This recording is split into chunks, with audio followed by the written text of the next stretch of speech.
Cerita Silat Online Channel mempersembahkan serial Pendekar Raja Wali Sakti, episode Permainan di Ujung Maut, bagian 7.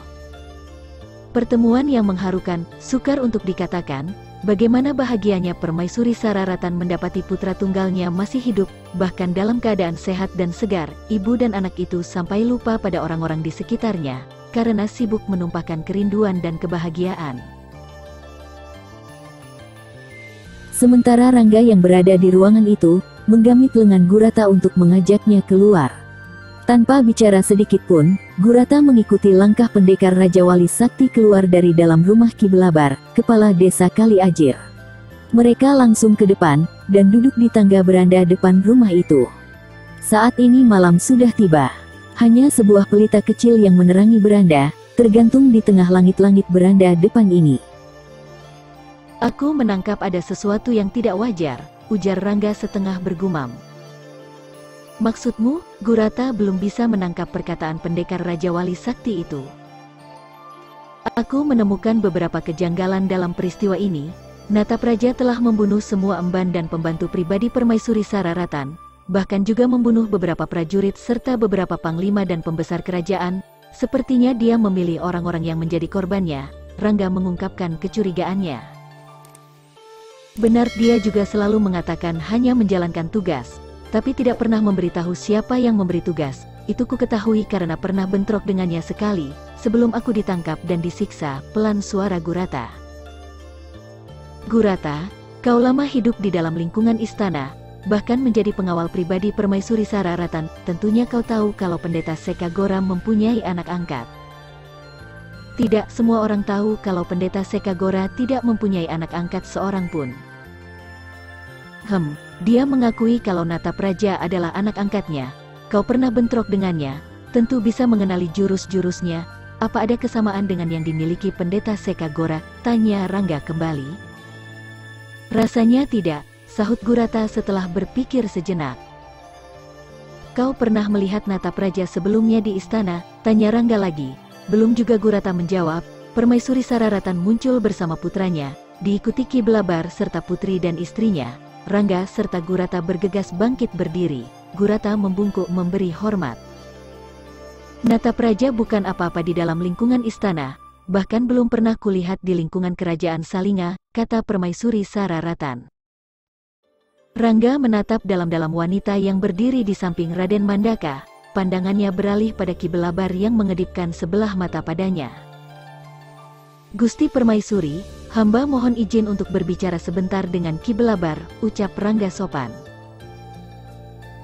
Permaisuri Sararatan memandang laki-laki tua kepala desa Kali Ajir yang berada agak ke belakang di sebelah kanannya, kemudian mengangguk seraya memberikan senyum. Ki Belabar memberi hormat, lalu melangkah menghampiri Rangga. Dengan kerdipan matanya, Rangga membalikkan tubuh mengikuti laki-laki tua itu. Mereka terus berjalan melintas halaman depan yang cukup luas, dan baru berhenti setelah sampai di bawah pohon. Memang cukup jauh dari beranda depan rumah. Ada apa, Ki? Tanya Rangga. Ada sesuatu yang hendak kubicarakan secara pribadi denganmu, Rangga, kata Ki Belabar. Mereka bisa mencurigaimu, Ki, Rangga memperingatkan. Tidak, sahut Ki Belabar mantap. Rangga melirik ke arah beranda, tampak Permaisuri Sararatan duduk di kursi kayu didampingi putranya, sedangkan Nyai Belabar dan putrinya serta Gurata hanya duduk bersimpuh di lantai beranda. Pendekar Raja Wali Sakti itu kembali berpaling menatap Ki Belabar. Semua yang akan kukatakan padamu sudah kuungkapkan lebih dulu pada Gusti Permaisuri Sararatan, kata Ki Belabar lagi. Apa yang akan kau katakan padaku, Ki? Tanya Rangga. Tentang Natapraja. Oh, dia anak laki-lakiku, kakak Ayu Kumala. Rangga hampir tidak percaya mendengar pengakuan itu. Ditatapnya dalam-dalam laki-laki tua itu dengan sinar mata menyelidik, namun yang ada di wajah Ki Belabar adalah kesungguhan dari pengakuannya tadi. Rangga menggeleng-gelengkan kepalanya tidak mempercayai kalau Natapraja adalah anak Ki Belabar. Hampir 2 purnama ini Natapraja tidak pernah kembali. Dia memang berpamitan padaku hendak mencari pengalaman. Aku sendiri tidak menyangka kalau semua urusan ini sampai melibatkannya, kata Ki Belabar lagi. Ki, kalau memang benar Natapraja itu adalah anakmu, tentu Permaisuri Sararatan sudah mengenalnya saat melihatnya pertama kali, bukan? Kenapa sikap Permaisuri Sararatan seperti tidak pernah mengenalnya? Tanya Rangga ingin lebih jelas mengetahui. Gusti Permaisuri memang tidak kenal, tidak ada yang lebih mengenal keluargaku, hanya Ki Belabar memutuskan kalimatnya. Hanya apa, Ki? Desak Rangga. Rangga, aku mohon padamu, jika memang Natapraja bersalah, serahkanlah padaku. Biar aku yang memberi hukuman yang pantas, kata Ki Belabar mencoba membelokkan arah pembicaraan. Kau belum menjawab pertanyaanku, Ki, Rangga mengingatkan. Sebaiknya tidak usah kuteruskan, Rangga, tidak ada yang tahu, bahkan Gusti Permaisuri sendiri tidak tahu, terlebih lagi Raden Mandaka. Jika kau percaya padaku, akan kupegang rahasiamu, Ki, janji Rangga meyakinkan laki-laki tua itu. Aku sering mendengar namamu, Pendekar Raja Wali Sakti, aku kagum, bahkan sering kukatakan pada Natapraja agar menjadi seorang pendekar tangguh sepertimu. Ya aku percaya padamu, Rangga, kau pasti bisa memegang rapi rahasia ini. Siapa lagi yang tahu, Ki, desak Rangga. Gusti Prabu Jayangrana, sahut Ki Belabar setengah berbisik, seakan-akan takut kalau ada yang mendengar selain Pendekar Raja Wali Sakti. Siapa? Rangga terkejut tidak menyangka. Setiap tahun Gusti Prabu Jayangrana datang ke desa ini. Beliau selalu meminta padaku untuk menyediakan pemuda-pemuda berkemampuan cukup tinggi untuk dijadikan jawara istana, atau prajurit pilihan yang tangguh dan dapat dipercaya. Memang tidak banyak, paling tidak 2 atau 3 orang setiap tahunnya. Itulah sebabnya mengapa Gusti Prabu Jayangrana mengenal betul keluargaku, bahkan seluruh penduduk desa ini selalu mengaguminya. Gusti Prabu begitu dekat terhadap rakyat kecil. Bahkan kalau beliau datang, tidak pernah suka diperlakukan sebagaimana layaknya seorang raja. Gusti Prabu senang berbincang-bincang, makan, dan minum bersama kami. Itulah sebabnya aku dan seluruh warga desaku tidak percaya kalau Natapraja sampai hati menikam seorang raja yang begitu kami cintai. Pelan suara Ki Belabar. Ki, apa ada persoalan antara Natapraja dengan Prabu Jayangrana? Tanya Rangga. Ki Belabar tidak langsung menjawab, tapi malah menatap dalam-dalam bola mata Pendekar Raja Wali Sakti itu. Pelahan kepalanya menggeleng lemah. Rangga menarik napas panjang, seakan hendak melonggarkan rongga dadanya yang mendadak saja terasa sesak. Sudah lewat tengah malam, tapi Rangga masih duduk di tangga beranda depan rumah Ki Belabar. Dalam benak Pendekar Raja Wali Sakti itu masih diliputi berbagai macam pikiran akan pengakuan Ki Belabar. Sungguh tidak bisa dipahami, kenapa Natapraja berbuat sebodoh itu. Memang seluruh penduduk desa Kali Ajir ini begitu mencintai Prabu Jayangrana. Bahkan Ki Belabar sendiri hampir tidak mempercayai kalau putranya berbuat senekat itu. Setahu Ki Belabar, Natapraja tidak mempunyai persoalan apapun dengan Prabu Jayangrana. Bahkan selalu mengatakan bahwa niatnya menjadi panglima di kerajaan Salinga, ingin diabdikan diri sepenuhnya pada Prabu Jayangrana dan seluruh keluarganya. Rasanya memang tidak mudah untuk dipercaya kalau pemuda itu menikam orang yang dikaguminya tanpa alasan yang pasti. Belum tidur, Kakang? Oh, Rangga tersentak ketika tiba-tiba terdengar suara teguran dari belakangnya. Pendekar Raja Wali Sakti itu menoleh, dan tersenyum begitu melihat Gurata sudah berdiri di belakangnya, digeser tubuhnya untuk memberi tempat pada Gurata untuk duduk di sampingnya. Kelihatannya kau banyak pikiran, Kakang, kata Gurata yang sudah membiasakan memanggil Kakang pada Rangga. Mungkin, desah Rangga. Kalau boleh ku tahu, apa yang menjadi beban pikiranmu, Kakang? Barangkali saja bisa kubantu meringankannya, kata Gurata lagi. Rangga hanya tersenyum saja, lalu menepuk pundak pemuda yang wajahnya terdapat luka garis memanjang membelah pipi itu. Meskipun sudah tidak ada lagi kumis dan jenggot, tapi wajah Gurata masih juga kelihatan angker, apalagi ditambah luka di pipinya. Aku pergi dulu, Gurata, kata Rangga seraya bangkit berdiri. Kemana? Tanya Gurata ikut berdiri. Rangga tidak menjawab, tapi hanya tersenyum saja. Ditepuknya pundak Gurata, lalu berpesan agar selalu menjaga keselamatan Permaisuri Sararatan dan putranya. Sebentar kemudian Rangga melangkah pergi. Gurata ingin mengikuti, tapi segera mengurungkan niatnya. Dia hanya memandangi punggung pendekar Raja Wali Sakti itu yang terus menjauh. Gurata masih berdiri di tangga beranda. Meskipun bayangan tubuh Rangga sudah tidak terlihat, ditelan kegelapan malam, Gurata menarik napas panjang, lalu menghembuskannya kuat-kuat. Dia berbalik hendak masuk kembali ke dalam rumah. Tapi pada saat itu, dari dalam keluar Raden Mandaka. Gurata bergegas membungkuk seraya merapatkan kedua telapak tangannya di depan hidung. "Mau kemana dia, Gurata?" tanya Raden Mandaka seraya menatap kegelapan malam. "Ampun, Raden, hamba tidak tahu," sahut Gurata penuh rasa hormat. "Gurata, siapkan kuda," perintah Raden Mandaka. "Raden," Gurata tersentak kaget. "Kau tidak mendengar perintahku, Gurata?" "Tapi, Raden, ini persoalan kerajaan, Gurata. Aku tidak ingin orang sebaik Rangga harus berkorban, sementara kita enak-enakan berada di sini," tegas kata-kata Raden Mandaka. "Siapkan kuda, Gurata." Tiba-tiba terdengar suara lembut dari belakang Raden Mandaka.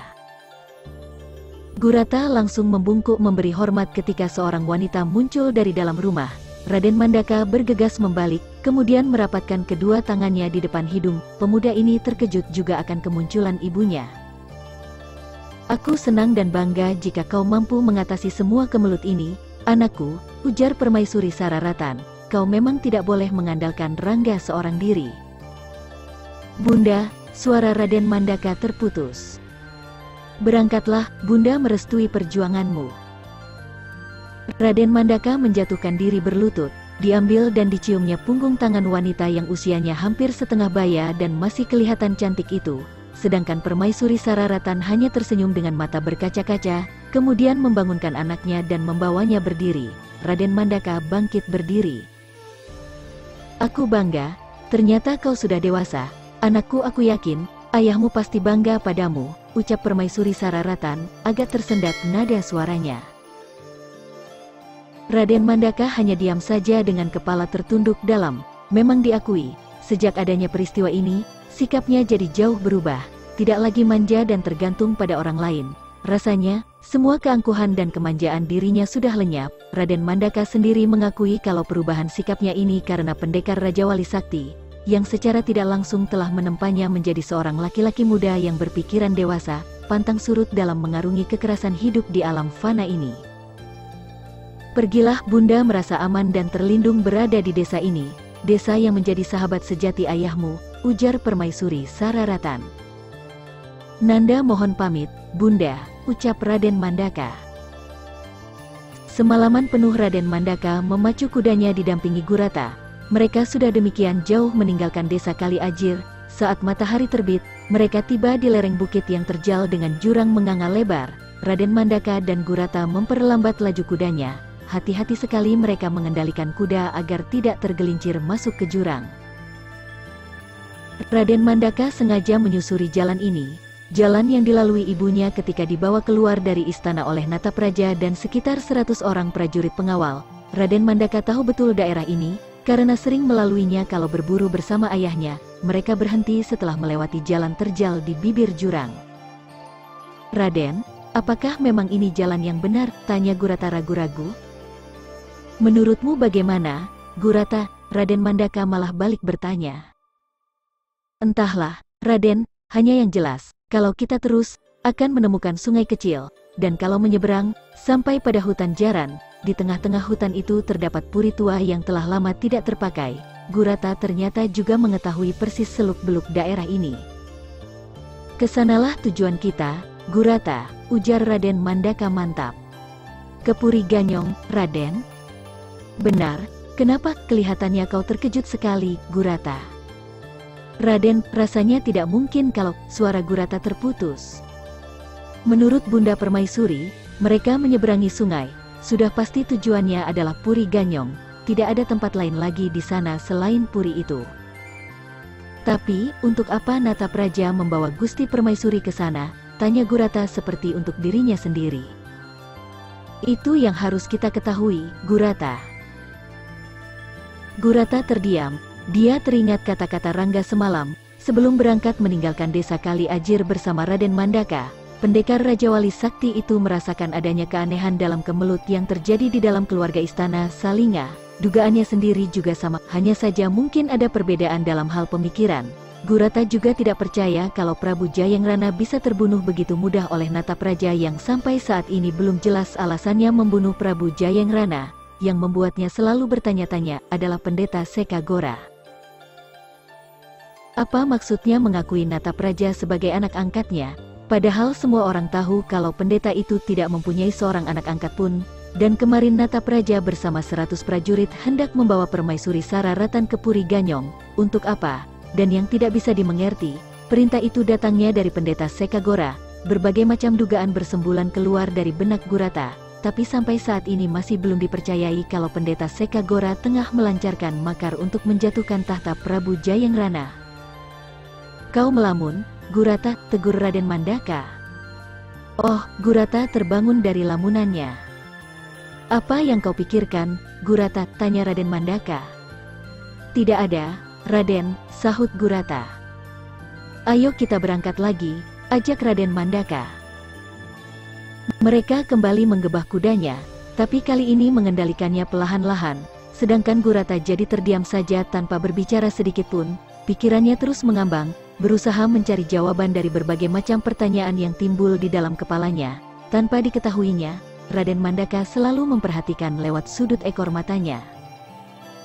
Kau kelihatan gelisah sekali, Gurata, tegur Raden Mandaka. Oh, tidak ada apa-apa, Raden, Gurata tergagap. Raden Mandaka kembali menghentikan laju kudanya. Dipandanginya Gurata dalam-dalam, sedangkan yang dipandang hanya menundukkan kepala saja. Raden, boleh hamba memberi saran? Pelan dan terdengar ragu-ragu nada suara Gurata. Apa saranmu? Tanya Raden Mandaka. Apa tidak lebih baik langsung ke istana saja?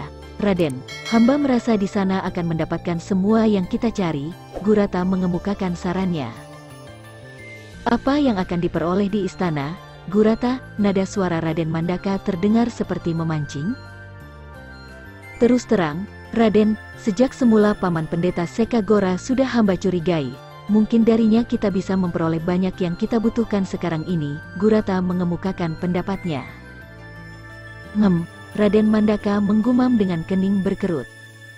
Hamba yakin, kalau Pendeta Sekagora adalah dalang dari semua kemelut ini, Raden, lanjut Gurata. Kita akan langsung ke istana setelah ke Puri Ganyong, Raden Mandaka memutuskan.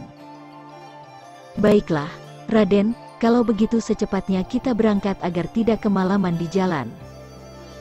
Mereka kembali menggebah kudanya, tapi kali ini memacunya dengan kecepatan tinggi, tidak mempedulikan lagi jalan yang sukar untuk dilalui. Bersambung ke Permainan di Ujung Maut 8. Masih bersama Cerita Silat Online Channel. Jangan lupa like and subscribe, terima kasih.